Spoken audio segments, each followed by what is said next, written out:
India के great scientist Jagdish Chandra Bose की जय। जय जगदीश चंद्र बोस। जय जगदीश चंद्र बोस की जय। हेलो दोस्तों, मेरा नाम है प्रशांत कुमार धर। दोस्तों, आज मैं खूबसूरत एक वातावरण पर आया हूँ। देखिए नजारा को देखिए।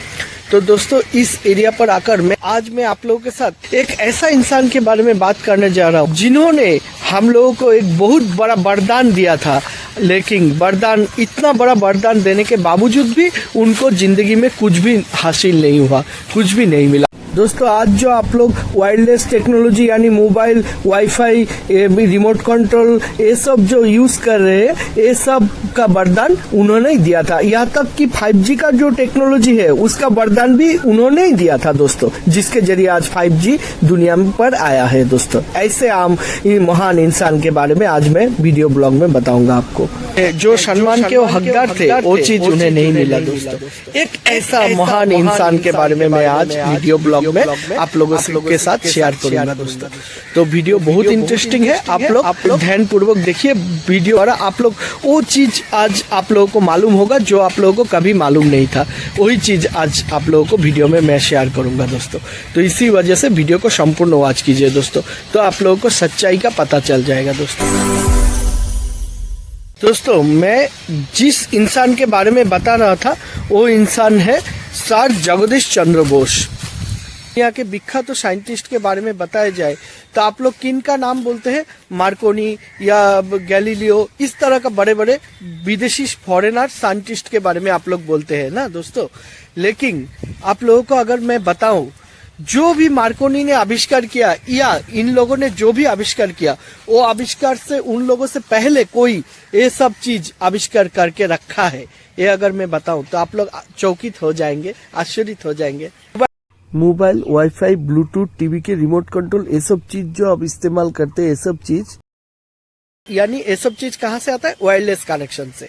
और यही वायरलेस कनेक्शन का जिसने बहुत साल, 115 साल पहले ही सोच के रखा है, जिन्होंने ये चीज पहले आविष्कार कर दिया था, तो अगर मैं उस बड़े महान व्यक्ति के बारे में बोलूं आप लोगों को, आप लोग तो आश्चर्यित हो जाएंगे, क्योंकि इनके बारे में किसी को अच्छे से नहीं पता। जिन्होंने ये चीज का पहले आविष्कार कर चुके थे, उनके बारे में किसी को नहीं पता दोस्तों। तो आज मैं ऐसा ही एक महान व्यक्ति, महान साइंटिस्ट, आज सर जगदीश चंद्र बोसु के बारे में मैं आज वीडियो ब्लॉग में आप लोगों के साथ बहुत इंपॉर्टेंट बातें शेयर करूंगा दोस्तों। आज से कई साल पहले ही जगदीश चंद्र बोस ने वायरलेस कम्युनिकेशन के बारे में सोच के खोज करके रखा था। तो सर जगदीश चंद्र बोस का ही वो अवदान है जिसके द्वारा 5G का टेक्नोलॉजी भी सर जगदीश चंद्र बोस ने कई साल पहले ही उसका टेक्नोलॉजी आविष्कार करके रखे थे हमारे लिए। दोस्तों देखिए कितने बड़े महान इंसान थे जगदीश चंद्र बोस, लेकिन दुनिया उसे पहचान नहीं पाया दोस्तों। उनका जो सम्मान के हुए हकदार थे, वो सच्चा सम्मान उन्हें नहीं मिला दोस्तों। उनको कोई नोबेल पुरस्कार भी नहीं मिला दोस्तों।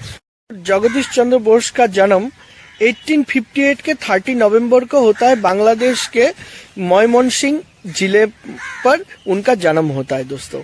और उनके पिता के नाम है भगवान चंद्र बोस और उनके माता के नाम है बामा सुंदरी देवी। जगदीश चंद्र बोस एक बंगाली बोस परिवार में उनका जन्म होता है उनका। तो दोस्तों, ये बंगाली थे। उसी उनके पिताजी भगवान चंद्र बोस ब्राह्मण समाज के एक मेंबर थे और साथ में ये मजिस्ट्रेट भी थे, असिस्टेंट। उसके बाद उन्होंने असिस्टेंट कमिश्नर का जॉब किया। तो उनका पिता का हमेशा ही एक ख्वाहिश था कि मातृभाषा यानी बंगाली भाषा में अपना बेटा पढ़ाई लिखाई करे, दूसरे भाषा में नहीं पढ़कर।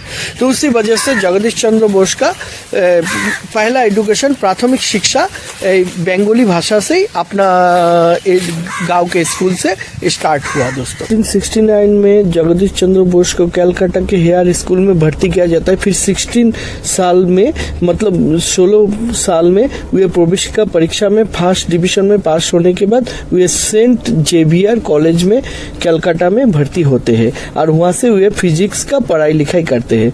फिर जगदीश जी लंदन चले जाते हैं मेडिसिन की पढ़ाई करने के लिए, लेकिन कुछ शारीरिक प्रॉब्लम के कारण वे वापस इंडिया लौट कर आते हैं, अधूरा छोड़कर मेडिसिन का कोर्स।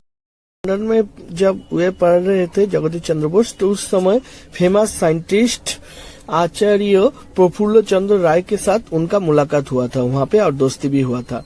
और कवि गुरु रविंद्रनाथ टैगोर के साथ भी उनका दोस्ती था। Sir Jagdish Chandra Bose England Cambridge विश्वविद्यालय कॉलेज पर पढ़ते हैं और वहाँ से बीएससी पास करते हैं। इनका सेकंड डिग्री यहाँ से कंप्लीट होता है, यानी जगदीश चंद्र बोस फिजिक्स और बायोलॉजी दोनों विद्या का डिग्री हासिल कर चुके थे। कैम्ब्रिज विद्यालय से भी वे प्राकृतिक विज्ञान के बारे में पढ़े थे। सर जगदीश चंद्र बोस कलकत्ता में प्रेसिडेंसी कॉलेज में अध्यापक का काम कर रहे थे, तो उसी वक्त उनका तनख्वाह बहुत कम था और उस समय ब्रिटिश का शासक था। और ब्रिटिश के शासक के समय इंडियन और ब्रिटिशों के बीच में भेदाभेद थे, क्योंकि सबका सैलरी सेम नहीं था। अगर ब्रिटिश टीचर वहाँ पे रहते तो ब्रिटिश टीचर का सैलरी ज्यादा था और जो इंडियन वासी थे उनके सिर्फ 100 रुपीज ही तनख्वाह थे। तो यानी जगदीश चंद्र बोस इंडियन होने के कारण उनका तनख्वाह सिर्फ 100 रुपीज ही थे दोस्तों। तो उसी वजह से जगदीश चंद्र बोस इसके खिलाफ आवाज उठाया। फिर उस कॉलेज पर 3 साल तक बिना तनख्वाह का एजुकेशन दिया, 3 साल तक अपना ड्यूटी निभाया, अध्यापक का काम किया, वहाँ पे टीचर का काम किया। लेकिन उसके बाद अंत में जाकर ब्रिटिश सरकार को झुकना ही पड़ा, ब्रिटिश सरकार को मानना ही पड़ा उनका बात, और बाद में उनका सैलरी सही हो जाता है उसके बाद। तो उससे पहले सर जगदीश चंद्र बोस को बहुत सा परेशानियों का सामना करना पड़ा, बहुत सा परेशानियों झेलना पड़ा दोस्तों। जगदीश चंद्र बोस 87 में एक सोशल वर्कर अबला बोस से शादी करते हैं। फिर अपने कॉलेज में अध्यापक के साथ साथ बचा हुआ जो टाइम उनको पास मिलता था, टाइम पर वे रिसर्च करने लगे साइंस के बारे में, विज्ञान के बारे में, क्योंकि वे वैज्ञानिक थे, वे साइंटिस्ट थे। खोज का शुरुआत कर दिया, रिसर्च करना शुरुआत कर दिया। तो भारत में सबसे पहले रेडियो तरंग का खोज हमारे सर जगदीश चंद्र बोस ने किया था दोस्तों। रेडियो का कम्युनिकेशन का खोज सर जगदीश चंद्र बोस ने पहले किया था, सबसे पहले फास्ट किया था। उससे पहले किसी को भी मालूम नहीं था रेडियो के कम्युनिकेशन के द्वारा बिना तार का, बिना वायर का मैसेज एक जगह से दूसरा जगह भेजा जा सकता है। वायरलेस चीज टू किसी को पता नहीं था। तो ये वायरलेस का फादर सर जगदीश चंद्र बोस को ही बोला जाता है दोस्तों। 1890 साल पर सर जगदीश चंद्र बोस ने भारतीय वायरलेस कम्युनिकेशन का आविष्कार किया। उसके बाद सर जगदीश चंद्र बोस ने ऐसा मशीन आविष्कार किया कि जिससे बिना तार का संदेश एक जगह से दूसरा जगह भेज सकते हैं। उनके इस प्रयोग के आधार पर ही आज हम वायरलेस टेक्नोलॉजी का इस्तेमाल कर रहे हैं दोस्तों। आज यहाँ तक कि उन्होंने ऐसा टेक्नोलॉजी का आविष्कार किया जिसके द्वारा आज हम विश्व में और भारत में 5G टेक्नोलॉजी को ला सके हैं। सर जगदीश चंद्र बोस के आविष्कार के द्वारा ही आज हमें मोबाइल और 5G कनेक्शन, वायरलेस ब्लूटूथ, ये सब वायरलेस चीजें हमें, रिमोट कंट्रोल आदि वायरलेस चीजें हमें मिले हैं दोस्तों। अगर वे वायरलेस कम्युनिकेशन को हम लोगों के बीच ना लाते तो आज हम इस तरह का चीजें इस्तेमाल नहीं कर पाते थे दोस्तों। लेकिन उनको ही कोई नहीं पहचाना दोस्तों। हर वायरलेस कम्युनिकेशन का असली हकदार, असली फादर वे थे दोस्तों, सर जगदीश चंद्र बोस। सर जगदीश चंद्र बोस एक उदार दिल के इंसान थे, इसी वजह से वे क्रेडिट को पहला नहीं मानते थे। वे साइंस से यानी विज्ञान से प्यार करते थे।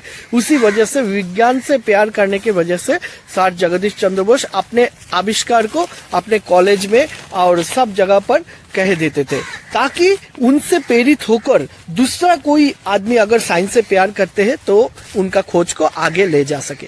यही सोचते थे सर जगदीश चंद्र बोस। इसी वजह से वे अपने हर एक आविष्कार को सबके सामने जाहिर कर देते थे। सर जगदीश चंद्र बोस का इटालियन दोस्त मार्कोनी, जिसे आज आप रेडियो के आविष्कार करता बोलकर जानते हैं ना दोस्तों, वही मार्कोनी सर जगदीश चंद्र बोस का दोस्त थे। उनको भी सर जगदीश चंद्र बोस ने रेड कार्ड के बारे में सब कुछ उनको, मार्कोनी को बता दिया, और उसके वजह से मार्कोनी ने अपने नाम से खुद अब मॉडिफाई करके वो खोज को अपने नाम से पेटेंट कर दिया। लेकिन सर जगदीश चंद्र बोस कभी अपने नाम से कुछ भी पेटेंट नहीं किए थे दोस्तों। क्रेडिट लेने का कोई ध्यान ही नहीं था दोस्तों। वो उदार दिल के इंसान थे, वो साइंस से प्यार करते थे, वो चाहते थे उनका खोज को सब लोग जाने और उनका खोज को आगे बढ़ाए, यही चाहते थे सिर्फ वो निस्वार्थ साइंस का सेवा कर लिया, शिष्टा देश प्रेमी, देश का सेवा किया, साइंस का सेवा किया दोस्तों। तो उसी वजह से हुए कभी अपने नाम से प्रिटेंड नहीं किया। लेकिन दोस्तों चंद्र बोस का ही खोज को मार्कोनी थोड़ा मॉडिफाई करके खुद अपने नाम से प्रिटेंड करके फिर उस खोज को आगे बढ़ाकर 1909 साल पर रेडियो कम्युनिकेशन का आविष्कार करते हैं और उसके द्वारा वे नोबेल पुरस्कार लाभ करते हैं दोस्तों। देखिए, लेकिन सर जगदीश चंद्र बोस जो असलियत में इस आविष्कार के हकदार थे, उनको कुछ भी नहीं मिला दोस्तों, उनको नोबेल पुरस्कार भी नहीं मिला, कुछ भी नहीं मिला दोस्तों। देखिए कितना दुख की बात है। फिर मार्कोनी वायरलेस टेलीग्राफ का आविष्कार करते हैं, लेकिन फिर भी सर जगदीश चंद्र बोस कुछ भी नहीं बोला दोस्तों, क्योंकि उनको उस तरफ ख्याल ही नहीं था। हम लोग जो आज 5G टेक्नोलॉजी के पीछे दौड़ रहे हैं, आज से 115 साल पहले ही सर जगदीश चंद्र बोस उस चीज का खोज करके रख चुका था हम लोगों के लिए दोस्तों। लेकिन उनको कोई नहीं पहचाना। आज उनका नाम कहीं पर लिया नहीं जाता है दोस्तों, क्योंकि उनके बारे में इंसानों को मालूम ही नहीं है। ज्यादातर इंसानों को उनके बारे में अच्छे से मालूम ही नहीं है दोस्तों। Jagdish Chandra Bose radio communication wireless दुनिया से अपना ध्यान हटाकर फिर अपना ध्यान प्लांट्स पौधों के ऊपर देने लगे और उन्होंने ये प्रूफ कर दिया हम लोगों के बीच कि हम लोगों के इंसान के जैसा पेड़ पौधों का भी जीवन होता है। पेड़ पौधा भी फीलिंग्स करता है, ट्रीज भी फीलिंग्स करते हैं। सर जगदीश चंद्र बोस ही एक लौता इंसान है जिसने हमारे बीच ये पहली बार लाया कि पेड़ पौधों का भी जीवन होता है, उनका भी जान होता है हमारे जैसा। सर पहले जगदीश चंद्र बोस से पहले किसी को भी ये मालूम नहीं था कि पेड़ पौधे भी फीलिंग्स करते हैं, उनका भी इमोशन है। वो भी अपने चीज को सही घोषित साबित करने के लिए सर जगदीश चंद्र बोस बहुत सारे साइंटिस्टों को बुलवाकर एक मीटिंग किया। उसके बाद उन्होंने अपने लैब का 2 भागों में बंटवारा किया, कारण एकदम खिल उठा है, इस तरह का दिखाया गया दोस्तों। तो उसी के बाद से सब लोगों को पता चला कि प्लांट्स का भी इमोशन होता है और उनका भी जीवन होता है दोस्तों। इसी तरह से सर जगदीश चंद्र बोस ने अपने खोज को सब लोगों के पास प्रूव किया दोस्तों। उस जगदीश चंद्र बोस ने अपने खोज में प्रमाण कर दिए थे दोस्तों। तो ऐसे महान व्यक्ति थे सर जगदीश चंद्र बोस, उनके बारे में क्या बताऊं दोस्तों। हम लाकी है कि सर जगदीश चंद्र बोस, कवि गुरु रविंद्रनाथ ठाकुर और नेताजी सुभाष चंद्र बोस जैसे महान व्यक्तियों का जन्म हमारे इंडिया पर, इस धरती पर हुआ है। और बंगाली जाति का गौरव है कि उनके जाति पर इस महान व्यक्तियों का जन्म हुआ है दोस्तों। तो हमें हमेशा गर्वित होना चाहिए इस तरह का महान व्यक्तियों के लिए दोस्तों। सर जगदीश चंद्र बोस का रिसर्च का दो सबसे बड़ा चीज है, एक है वायरलेस कम्युनिकेशन और दूसरा है पेड़ पौधों का जीवन और इमोशन। तो देखिए दोस्तों, ऐसा महान 2 आविष्कार जिसने पहली बार हम लोगों के बीच दिया है, जिसके बारे में किसी को पता नहीं था, वो चीज जिस व्यक्ति ने हमारे अंदर लाए हैं, उनको ही नोबेल प्राइज से वंचित रखा गया। उनको ही जो सम्मान के वे हकदार थे, वो सम्मान उसे दिया नहीं गया दोस्तों। जो चीज आज विदेशी साइंटिस्टों ने प्रूव कर रहे हैं, वो चीज हमारे इंडियन के एक बंगाली साइंटिस्ट ने बहुत साल पहले ही खोज करके रख दिया था दोस्तों। देखिए, वही महान वैज्ञानिक थे सर जगदीश चंद्र बोस, जो भारत के एक बंगाली परिवार में जिनका जन्म हुआ था दोस्तों। पौधों के फीलिंग्स को समझाने के लिए सर जगदीश चंद्र बोस ने क्रेसियोग्राफ नाम का यंत्र आविष्कार किया था, जिसके द्वारा पेड़ पौधों का फीलिंग्स समझा जाता था। इस तरह का सर जगदीश चंद्र बोस ने छोटे मोटे बहुत सारा आविष्कार किए हैं दोस्तों, और हम लोगों को एक वरदान दिए हैं दोस्तों। इस तरह का आविष्कारों का वरदान दिए हैं दोस्तों। सर जगदीश चंद्र बोस कभी क्रेडिट से नहीं, साइंस से प्यार करते थे सर जगदीश चंद्र बोस। 23 नवंबर 1937 को इस महान वैज्ञानिक इस जहां को हम लोगों से अलविदा करके चले गए दोस्तों। लेकिन ये महान साइंटिस्ट हमारे अंदर हमेशा के लिए अमर हो चुके हैं वायरलेस कनेक्शन और उनके खोज के द्वारा। पेड़ पौधों के खोज के द्वारा। सच्चाई का पता चलने के बाद अगर दोस्तों आप सर जगदीश चंद्र बोस से प्रेम करते हैं और उनका खोया हुआ सम्मान उनको देना चाहते हैं तो उनके नाम से मेरे चैनल को सब्सक्राइब कर दीजिएगा। जितने ज्यादा सब्सक्राइब होगा इंडियन वासियों का, मैं सोचूंगा उतना ही उनको सम्मान मिल चुका है सर जगदीश चंद्र बोस को। तो वही मेरा आप लोगों से गुजारिश है। हम इंडियन वासियों की तरफ से सर जगदीश चंद्र बोस जैसे महान साइंटिस्ट को शतकोटि प्रणाम। दोस्तों महान साइंटिस्ट सर जगदीश चंद्र बोस को शतकोटि प्रणाम मेरा।